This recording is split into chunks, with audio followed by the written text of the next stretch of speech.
अब बेटा कंस्ट्रक्शन की बात करते हैं। तो बेटा हम मूविंग कॉइल गैल्वेनोमीटर में एक सॉफ्ट आयरन कोर यूज करते हैं बेटा, सिलिंड्रिकल फॉर्म में। जैसे ये मार्कर है हमारा कैसा सिलिंड्रिकल है, और बेटा ये मैंने मान लिया किसका बना है, सॉफ्ट आयरन का बना है। बेटा मैं आपको ऐसे दिखा रहा हूँ इसका टॉप व्यू, जैसे मैं ऊपर से देखूंगा तो मुझे ऐसे दिखेगा, टॉप व्यू दिखा रहा हूँ। इसका फायदा क्या होता है बेटा, इसका फायदा यह है कि जो मैग्नेटिक फील्ड है बाहर बेटा इसके अंदर जाकर बहुत ज्यादा हो जाता है। ऐसे मान लिया बाहर मैग्नेटिक फील्ड 2 टेस्ला था, तो बेटा इसके अंदर जाके वो 200 टेस्ला हो सकता है, 400 टेस्ला हो सकता है। वो डिपेंड करता है इसकी रिलेटिव मैग्नेटिक परमेबिलिटी पर, जो कि हम बेटा नेक्स्ट चैप्टर में डिस्कस करेंगे। ठीक है, तो मैं इसको ऐसे दिखा रहा हूँ, टॉप व्यू दिखा रहा हूँ बेटा आपको मैं। तो ये सिलिंड्रिकल सॉफ्ट आयरन कोर है। तो क्या है ये, cylindrical soft iron core in which magnetic field becomes very strong। तो बेटा इसके अंदर जो मैग्नेटिक फील्ड होता है कैसा हो जाता है, बहुत स्ट्रांग हो जाता है। अब बेटा इस हम सिलिंड्रिकल कोर को मैग्नेटिक फील्ड के अंदर रखते हैं बेटा। ये मैग्नेटिक पोल्स हैं, ये बेटा नॉर्थ पोल है और इधर साउथ पोल है। ठीक है बेटा, ये जो पोल है बेटा कैसे हैं, थोड़े इस शेप में है, स्फेरिकल टाइप के, है ना, स्फेरिकल टाइप की शेप है। तो बेटा इस वजह से जो मैग्नेटिक फील्ड जनरेट करते हैं वो कैसे करते हैं, रेडियस के अलॉन्ग। जैसे मान लिया ये सेंटर है, बिल्कुल ये पूरा स्फीयर मान लिया मैंने, तो बेटा ये इसके सेंटर पर है। बेटा कुछ ऐसे फील्ड लाइन जनरेट करेंगे, ये बिल्कुल इसके सेंटर की तरफ जाएगी। तो बेटा कैसा फील्ड जनरेट कर रहा है, ये रेडियल फील्ड, क्योंकि अलॉन्ग रेडियस ये फील्ड है बेटा, है ना। ऐसे ऐसे इधर होगा, ऐसा लगेगा जैसे रेडियस की तरफ से निकल कर आ रहा है, इसलिए इसको हम रेडियल फील्ड बोलते हैं। और बेटा अगर मैं अंदर फील्ड लाइन का पैटर्न बोलूं तो ऐसा नहीं होगा कि फील्ड लाइन ये ऐसे जा रही है, ये ऐसे गई, ये ऐसे सीधे निकल के जा रही है, नहीं बेटा। इनका पैटर्न कैसे होता है अंदर, क्योंकि हम जानते हैं फील्ड लाइन एक दूसरे को इंटरसेक्ट नहीं करती। तो बेटा ये वाली फील्ड लाइन ऐसे जाएगी, ऐसे, ये वाली फील्ड लाइन ऐसे जा रही होगी, ये फील्ड लाइन बेटा ऐसे जा रही होगी। ठीक है, बट मैं यहाँ पे आपको इस पैटर्न को दिखा नहीं रहा, उसमें मैंने समझा दिया कैसे कट नहीं करती है, इस तरह से जाती है। ओके स्टूडेंट्स, तो बेटा मैंने आपको बताया कि जो दोनों पोल्स हैं मैग्नेटिक पोल्स, बेटा ये क्या जनरेट कर रहे हैं, रेडियल फील्ड। तो बेटा ये मैग्नेटिक पोल्स हैं to generate magnetic field. Okay students, अब बेटा इस कोर के ऊपर हम लेमिनेटेड कॉपर वायर की बेटा कॉइल लगाते हैं। देखो कैसे, इसके ऊपर लपेटेंगे हम कॉइल को, ऐसे यहां से टर्न लिया, ऐसे करके जा रहे हैं हम, ऐसे लगातार घूम रहे हैं। तो बेटा जब हम इस कॉइल को देखेंगे तो बेटा ये कैसी होगी, रेक्टेंगुलर कॉइल होगी।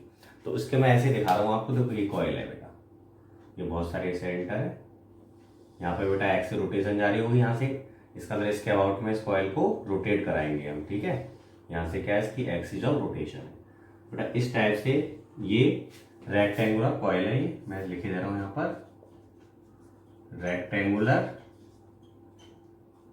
Coil of insulated copper wire. Okay बेटा, अब इसमें करंट फ्लो कराएंगे। देखो करंट मैंने ऐसे फ्लो कराया, अब करंट ऐसे घूम कर आएगा फिर, तो इस टाइप से बेटा इसमें करंट फ्लो हो रहा है। आपने पढ़ा था कि अगर हम किसी करंट कैरिंग कॉइल को बेटा मैग्नेटिक फील्ड के अंदर रखते हैं तो कॉइल क्या करती है, रोटेट करती है। तो बेटा ये अपनी इस एक्सिस के अबाउट में रोटेट करना स्टार्ट कर देगी जैसे इस पर टॉर्क एक्ट करेगा। ओके स्टूडेंट्स, तो अब हम चाह रहे हैं यहाँ पर एक सिस्टम रखते हैं कि हम इसके रोटेशन का अपोज कराना चाहते हैं। जैसे बेटा आपने देखा होगा बच्चों की टॉय वाली कार होती थी, है ना, तो उसमें अगर हम चाबी भरते थे तो बेटा हमें थोड़ी देर के बाद बहुत ज्यादा फोर्स लगाना पड़ता था। क्यों, क्योंकि उसके अंदर बेटा एक स्प्रिंग होती है जो हम टॉर्क लगा रहे हैं उसका वो अपोज कर रही है एंटी टॉर्क लगाकर। बिल्कुल बेटा उसी मैनर में यहाँ पर ये जो कॉइल है ये रोटेट करना चाहेगी, क्योंकि इसमें करंट फ्लो हो रहा है, मैंने मान लिया बेटा आई करंट फ्लो हो रहा है और मैग्नेटिक फील्ड के अंदर मौजूद है। तो बेटा इस पर टॉर्क जनरेट होगा, उस टॉर्क की वजह से कॉइल रोटेट करेगी। बेटा उसके रोटेशन को हम अपोज करने के लिए यहां हम एक स्प्रिंग यूज करते हैं बेटा, फास्फोरस ब्रोंज की। तो बेटा मैं यहाँ पे स्प्रिंग को दिखा रहा हूँ, ये एक स्प्रिंग यूज करेंगे यहाँ पे जो इसके रोटेशन का अपोज करेगी। तो बेटा यहां एक स्प्रिंग है ऐसे, ये जो रोटेशन का अपोज करती है। तो ये क्या है बेटा, spring of phosphorus bronze to generate anti torque on the coil. बेटा कॉइल पर वो क्या जनरेट करती है, एंटी टॉर्क जनरेट करते हैं। तो सोचो कॉइल घूमेगी माना ऐसे, तो बेटा स्प्रिंग ऐसे घूमकर इसके लिए एंटी टॉर्क जनरेट करेगी। और बेटा इस स्प्रिंग के साथ एक पॉइंटर कनेक्टेड होता है यहां पर। बेटा ये क्या है, एक पॉइंटर है। ये पॉइंटर जैसे ही स्प्रिंग घूमेगी तो बेटा उसके साथ साथ ये पॉइंटर घूमेगा। तो ये पॉइंटर ऐसे स्केल होता है, उस पर रीडिंग देता है। बेटा यहाँ पे मान लिया बिल्कुल बीच में ये 0 है, यहाँ पे 30 डिग्री, यहाँ 60 डिग्री, ऐसे बेटा यहाँ 30 डिग्री, यहाँ 60 डिग्री। तो बेटा हम इस पॉइंटर के रोटेशन के बेस पर ये देख सकते हैं करंट कितना कम या ज्यादा है। ज्यादा डिफ्लेक्शन होगा, इसका मतलब क्या है बेटा, कॉइल में ज्यादा करंट लगा रहा होगा, टॉर्क ज्यादा लगा होगा। तो बेटा स्प्रिंग को भी ज्यादा एंटी टॉर्क लगाना पड़ेगा, जिससे पॉइंटर बेटा ज्यादा एंगल घूमेगा। तो यहाँ पे मेन मैकेनिज्म क्या हुई बेटा, मैंने कंस्ट्रक्शन पूरी बता दी है डायग्राम के थ्रू। यहाँ पे हमें कुछ नहीं लेना, क्योंकि सारी कुछ हम डिटेल डायग्राम में दे चुके हैं। अब मैं आगे इसकी वर्किंग की बात करूंगा, तो पहले आपको वर्किंग का ओवरव्यू दे दूं।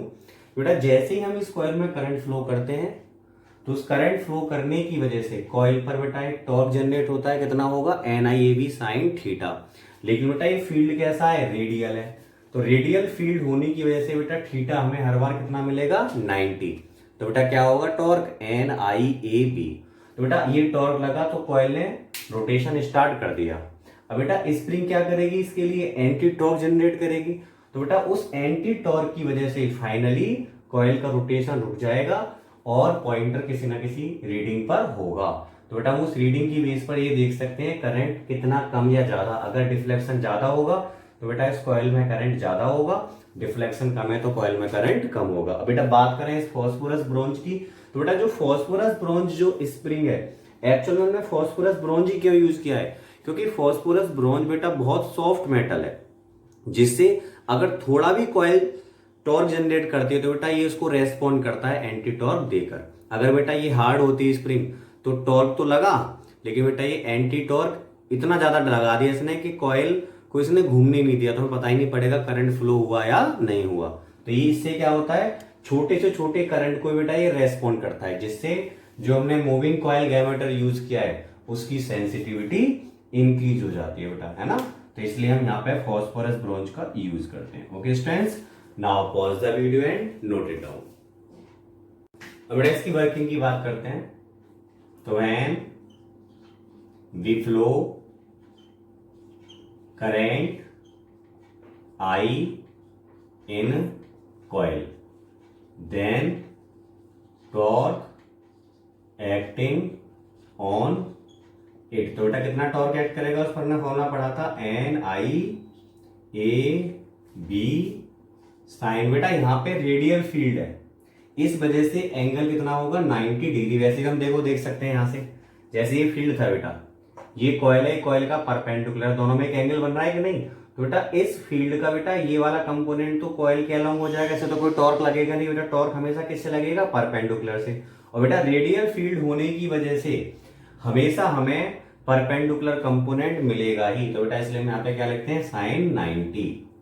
तो बेटा ये आया NIAB। तो यहाँ पे बेटा N क्या इंप्लाई कर रहा है, number of turns in coil. और बेटा थीटा इक्वल टू 90 डिग्री है, वो क्यों है, due to radial field. Okay बेटा, तो कॉइल पर बेटा टॉर्क लगा, कॉइल उसे रोटेट करना स्टार्ट करेगी। बेटा हमें बताया साथ में इसमें फॉस्फोरस ब्रोंज स्प्रिंग भी है। बेटा ये क्या करती है, कॉइल के रोटेशन का अपोज करती है एंटी टॉर्क लगाकर।